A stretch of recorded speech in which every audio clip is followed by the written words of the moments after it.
Je m'appelle Hugo, j'ai 20 ans, je suis apprenti conchiculteur et j'espère que tu n'as pas le mal de mer parce que je t'amène à la découverte de mon métier. Suis-moi.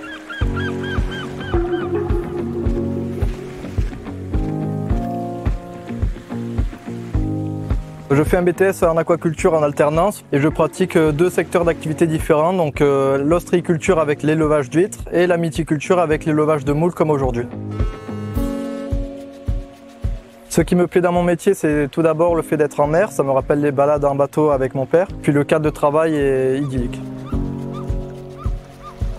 J'aime aussi travailler en autonomie, on manipule des produits d'exception et on en est responsable à 100%. C'est une culture durable car cela nécessite ni traitement ni nourriture. Les coquillages vont filtrer eux-mêmes l'eau afin de grossir. C'est un métier physique, donc ça se joue au mental. En effet, on commence tôt le matin et on rentre tard le soir.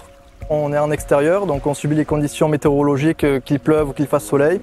Et puis il va y avoir notamment le fait aussi qu'on ne s'ennuie jamais puisqu'on pratique deux secteurs d'activité, à la fois l'ostréiculture et la mythiculture comme aujourd'hui.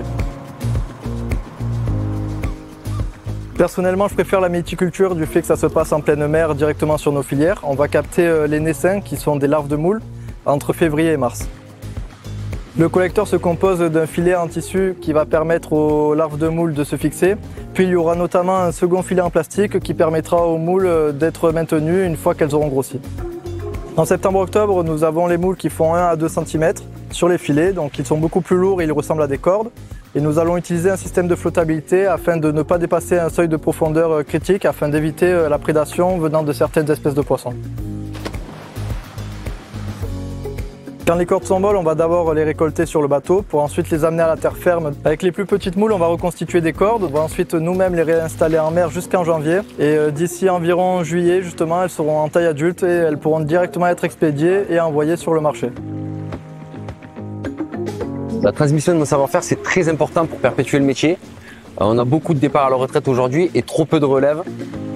Donc quand on trouve un jeune comme Hugo, passionné, motivé, qui adore le vivant en gros, on n'hésite pas à lui donner sa chance.